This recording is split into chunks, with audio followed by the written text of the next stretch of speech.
What's up, y'all? Welcome back to 88 Fitness Training Live portion every Sunday morning, 06 Eastern. Today, we're talking about the most common challenges that keep you from achieving your fitness goals and how to overcome them. But first, Camille's got an update. Update. All right. I am 14 weeks out from my first show. It's go time. I just came off our first show of the season. He gets me every week with this. Just coming off of a week-long kind of refeed diet break. So it's go time all the way until show day. So pretty excited about that. Feeling pretty good. Refed. It's always a good thing. Very good. All right, so I put the question in the community. I appreciate everybody that answered. There were some very real, very raw answers in there, and I appreciate everybody who responded and was real, because these are very real things, and actually most of them are very common. But it takes, a little bit of looking in the mirror and saying, this is what keeps me from achieving my goals. So I appreciate everyone who responded. Yeah, just for those that didn't see the community, the question we put up was, what is the biggest challenge you face when trying to achieve your fitness goals? And like James said, we had some great comments. So I really appreciate all those that commented. Just to name a few: Wangles, I'm Eric62, Darren, and several others. And there's a pretty wide range of topics, actually. So, from saying no to junk food to staying and motivated throughout, weeks and weeks of training, even like coming back from a long, extended off period. Like, how do you deal with that mental, knowing where you were versus where you are today? There was topics, getting enough sleep, and then, the family kind of self-sabotage going on there. So today we're just going to start going through those topics, and hopefully we'll have some good insights for you. Wasn't there one talking about getting hurt again? Yeah, there was another one. It was just talking about fear of doing damage to your body. So I want to start with that one. Okay. I've dealt with this myself. You're pushing the limits, and the chance of injury is very real. You do things smart, you do things as safe as possible, but just like any other sport, you're pushing the limits. A possible injury is very, very, very real. And once you do injure yourself, and it's serious, believe me, I've been through this, you do not want to come back. It is extremely scary. I hurt myself. Y'all know I tore a bicep doing a deadlift. I hurt my back doing deadlifts. There was a time Camille and I were dating where I hurt my back deadlifting, and tried to come back 3 weeks later and re-injured the same stupid injury doing cable rows. Dumb on my part. But I probably didn't deadlift for 2-3 years after that, and nothing heavy for 4 or 5 years after that, because I was scared, but I've gotten over the fear now and lifting heavy again. But it is a real fear, and that is a very real answer. I appreciate whoever put up that, because I've lived it myself. Yeah, I think there's two different things there. One is the coming back after injury. You almost have PTSD there. And then the other is just you have no pre-existing injury, but you're afraid to take it to that point. Maybe you've heard a lot of stories or whatever. Sure. And sometimes, you're also just you're holding yourself back, using that fear of injury to not go to the limit too. So, I always say lift smart, right? So if you go into it, you've stretched, you've warmed up, everything's kind of feeling good, you've done some lighter sets, it's go time, like everything's firing and feeling right, go for it. But you have to listen to your body too. If you're mid-set, let's say you're benching, and you start to feel that strain on that shoulder and one of the sides, that's not right. It's not supposed to feel like that. So rack the weight immediately and just stop. And sometimes you can just stretch out again and hit it again and you're fine. And then other times you'll say, oh no, there is something there. I just need to call it for today, because for whatever reason, there's something not firing right. Yeah. So, and also kind of with that, I think shifting the focus sometimes from external to internal when you're lifting helps too. So there's some people out there, they love someone screaming and I'm like, go, go, go. And it's just like this pure adrenaline that's making you do the lift. And that's actually kind of dangerous sometimes, right? Because you're so engulfed in like that external focus of what's going on. You're not really listening to your body.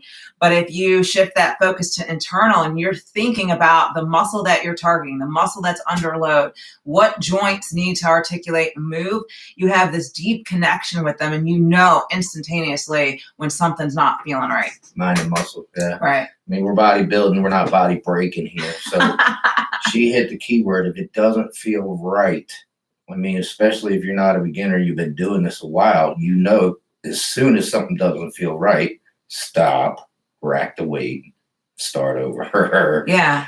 This actually happened to me this week. I was doing leg press, approaching pretty heavy weights for me, close to PR. And then all of a sudden, as I'm kind of down in the lower position, something in my like hip flexor region started to pull. It was a strain. It was only on one side, not both. It's not like a normal muscular pain for me. So I just put it up against the little bump stop and took the plates off and stopped. I didn't even reattempt because I just knew there was, I don't want to push it. I don't want that injury. Not especially pre-contest. Right. And I mean, I'm going to say this again. This is common to every sport. If you're competitive, I don't care if you're playing croquet. If you're at the top of the sport and you're competitive and you're pushing yourself, injuries are there. They happen. I mean, it's almost part of the sport when you're just pushing yourself. All right. Enough on injuries. All right. So kind of related to that, but not. Let's talk about, when you've been working out consistently for years and then maybe you did get injured or life events happened and you took this really long period off. And now you're trying to get back into it. And it's almost this mental thing because you're like, man, I used to be so strong. Now I'm doing like half the weight on my squats. Like, how do you deal with that? That is a mental defeat. That does hurt. It does hurt. My number one thing, I would say, what's your goal, right?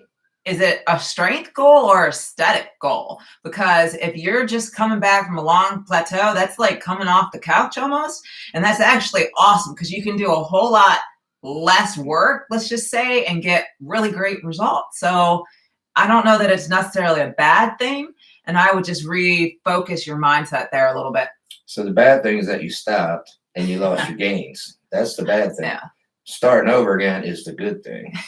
And you will make gains after a long layoff, especially with muscle memory and everything else. Yeah, especially if you were really consistent for a very long time, you can get it back pretty quickly. You'll notice like the amount of time to get back up to whatever your max weights and things will be a lot shorter than probably the time it took you years of training to get there in the first place. So I can't really relate to this one. The longest break I've had in 20 years is 3 weeks. And that's because I went to Italy. And when I came back after 3 weeks and worked out, I was so freaking sore. I said, I'm never taking 3 weeks off again, ever. And I haven't. I had a little bit of this. So some of you guys know in the fall, I actually had my gallbladder taken out. And man, I was crushing those PRs, lifting as heavy as I ever lifted before that. I felt great. But because of how they do that surgery, you can't even lift at all or even do cardio for like 8 weeks. So those first few weeks coming back after the surgery, it was like, I'm nowhere even close to this. And then part of it was, again, the fear of injury, right? It's like, I don't want to have a hernia because I'm pushing too hard. And the other part was just, I lost some of that strength. But at the same time, I try to refocus it. What's my goal? It's not really to come out here and PR and move heavy weights. It's a, physique goal. I want to gain muscle size. And so I'm okay. Like, it's okay. Good point. You're not powerlifting, you're not strong, man. The number of that weight doesn't really matter that much. Right. All right. So another topic that some or a couple people brought up, which is the motivation one. How do you stay motivated? Yeah. So it's not every day you want to go out and hit those weights. So what do you do? So this is where you're going to get the saying, forget your motivation. It's discipline. You go no matter what, no matter how you feel, et cetera, et cetera. But there are things you can do to motivate yourself. For me, If I have a vacation coming up where I know I'm going to be, Right. shirtless, I'm going to lose some pounds. We went to Florida. I did a mini cut. I think I dieted for 3 weeks before that.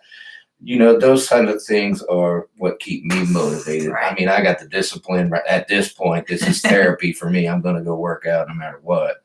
Right. But there are things that, like I said, little silly things like a vacation where I will diet down Sure. and get cut up because I know I'm going to have my shirt off in public, et cetera, et cetera. So you kind of touched on, I mean, I think number one, it starts with setting smart goals. Like, what are you trying to achieve? If you're just going to the gym to go to the gym, your motivation is going to wear off real quick. In the back of your mind, you have to know, like, why are you doing it? Is it realistic, whatever it is that you're trying to achieve? Strong why. Yeah. And is your goal the same as what you previously set? Like, you might set a goal 6 months ago, but it changes. People change. So update your goal. Be healthy, be around for your grandkids, squat 500 pounds, whatever your goal is. Absolutely. Make it important enough Right. that you get to the gym.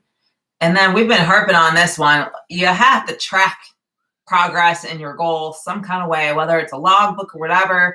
Like, for me, that keeps me motivated. I'm like, hey, today's another opportunity to go out there and smash this goal, lift a little heavier, get a little stronger, gain a little more muscle. And so I like fitness logs, but I am kind of a nerd. I like spreadsheets and tables and whatever. It can be motivating when you're making your lifts and you're getting stronger and stronger each and every workout. That is very motivating. It can also be demotivating when you're missing your lifts. Yeah. And for whatever reason, but that's another topic.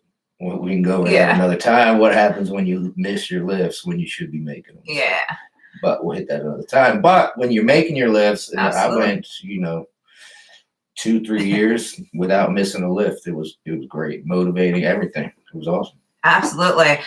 James touched on the discipline thing too, but related to that, it's just sticking to a schedule, regardless of like what emotional state you wake up, go and do it.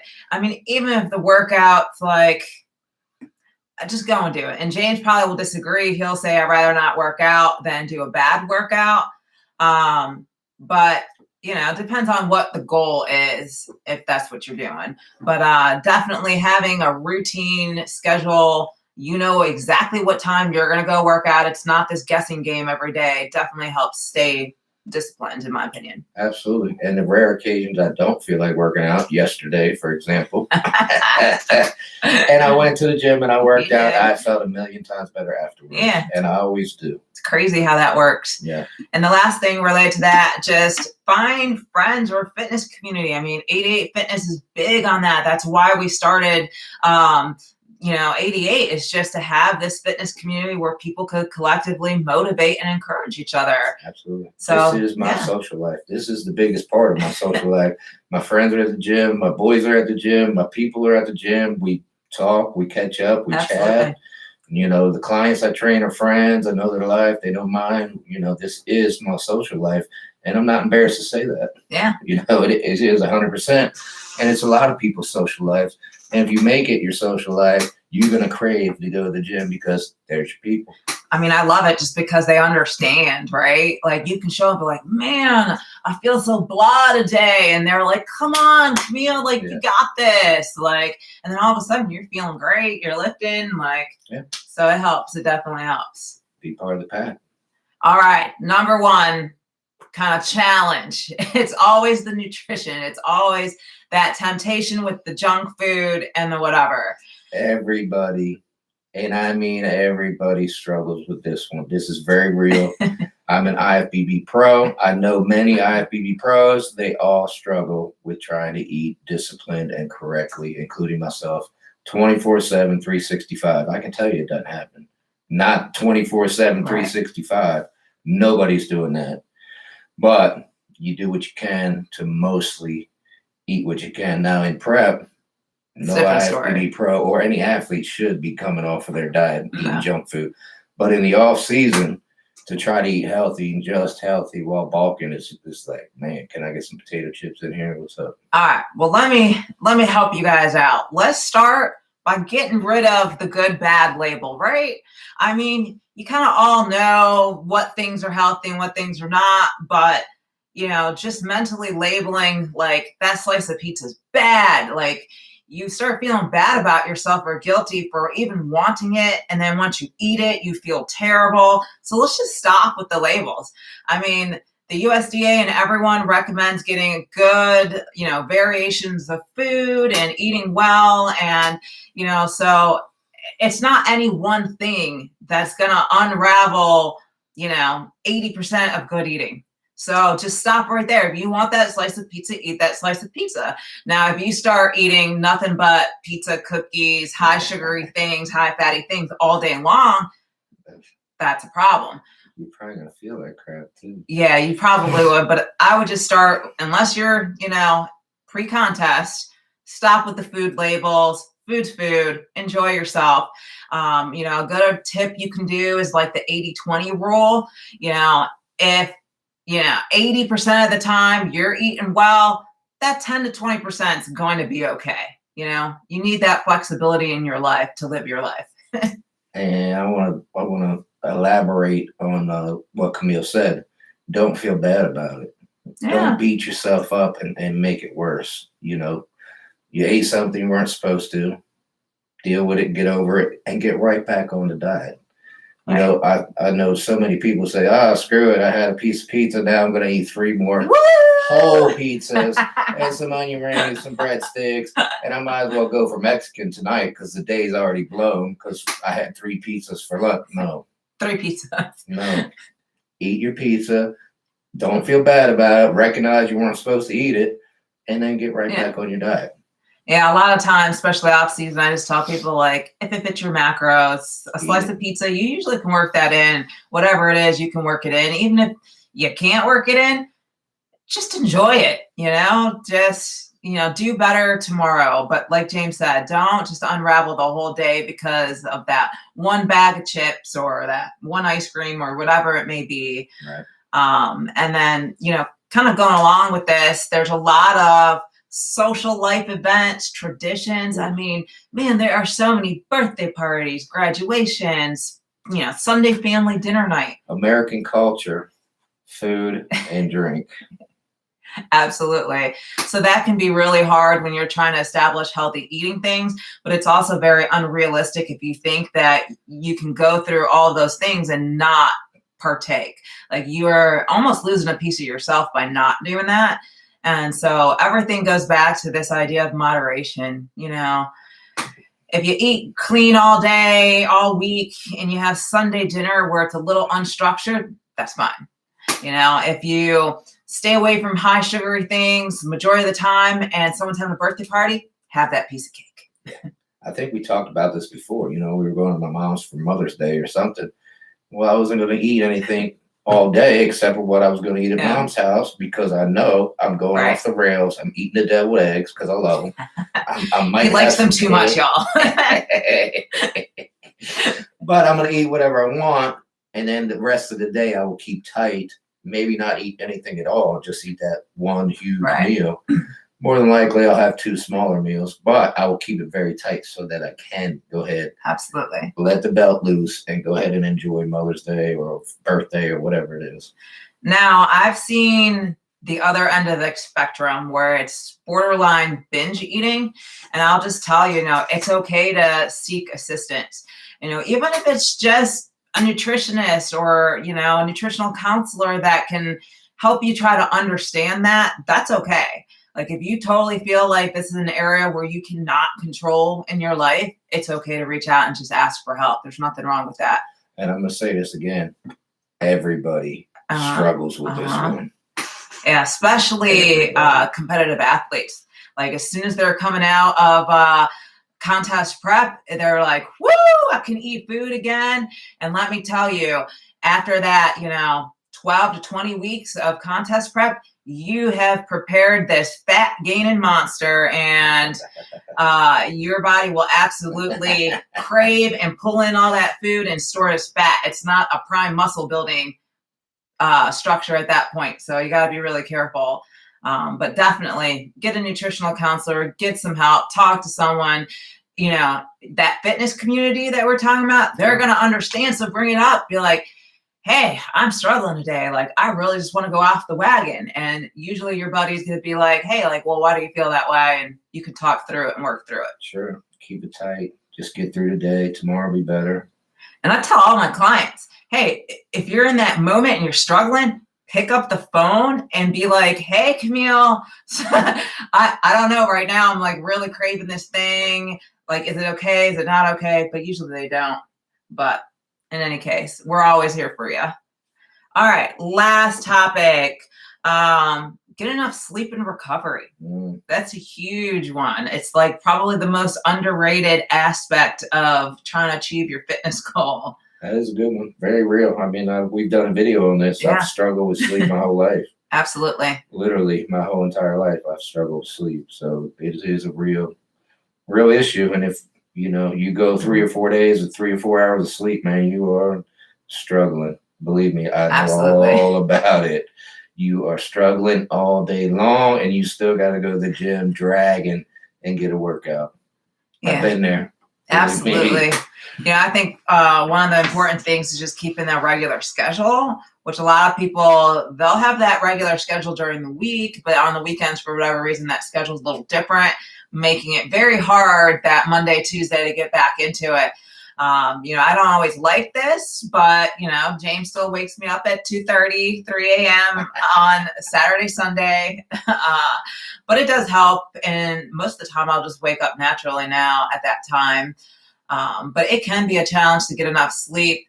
You know, for me personally, I think the main thing is I'm so busy that I just end my day and instantly want to go to bed and lay down, but I haven't unwinded yet. So I'm laying there, I'm on Facebook, Instagram, you know, Netflix is going on the TV in the room in the background, and that's not good sleep. Like really, I've been trying to do this, but it's hard because my body doesn't want to. But I've been trying to like get in from training at, you know, the end of the night and stay up for a half hour, an hour, and do all those things, and then go to my bedroom to lay down in the nice, dark, quiet, and actually get that rest. But it's a struggle. I'll just be honest with you guys. I still struggle with it. Sure. And if you have sleep issues, you're going to struggle, but do yourself a favor and do what you can.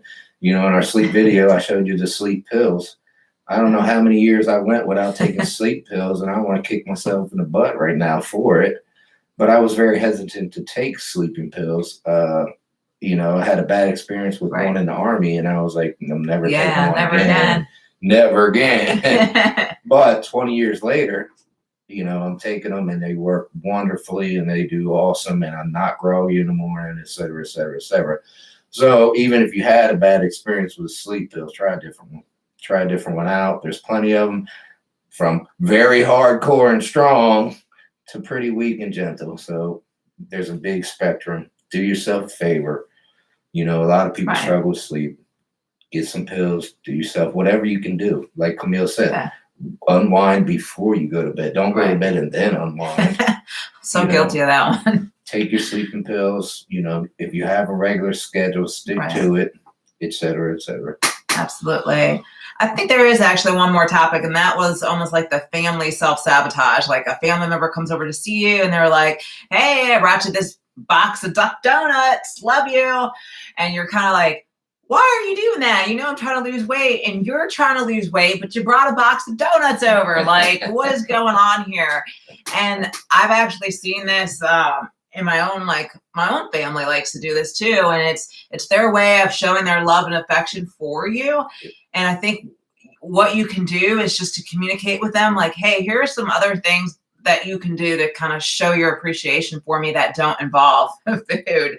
Like, I also like these things, or, you know, just your presence enough is good enough. And hopefully they'll stop that.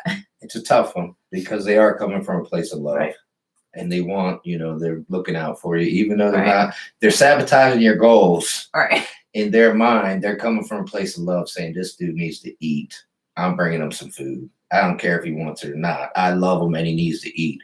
Have some donuts. Yeah, it's like every time you go to grandma's house, like, hey, I whipped you up something. You're like, oh, man. But yeah, I think just having that open, honest conversations, like, I do love you. I appreciate you. Like, let's do this thing instead. Like, let's, just being with you is good enough. And hopefully that will slow that down. And if they do love you and you explain it correctly, they will support your goals. Right. Absolutely. And even if they can't feed you for 12 weeks, after the 12 weeks, they're going to start feeding you. Absolutely. All right. Well, I think those were the main challenges that most people had. If you have other ones that you would love to talk about, share in the comments on this video, and we'll definitely write you back. Or put it in the community, answer the question in the community. We'll get Either to way. it. We'll get to them. I appreciate everybody that did chime in. These are very real answers. Like I said, everybody showed some rawness, in my opinion, and some realness with their answers. Absolutely. And I appreciate that so much. Thanks for everybody that answered. And we're here for you. Absolutely. We've been through the challenges ourselves. Yes. If we can build these physiques, you can build these physiques. We're here to help you. We can show you how to do it. We can help you with it. Stay tuned. We're here for you. Again, if you got any questions, need anything, just leave us a comment. Bye, y'all. All right.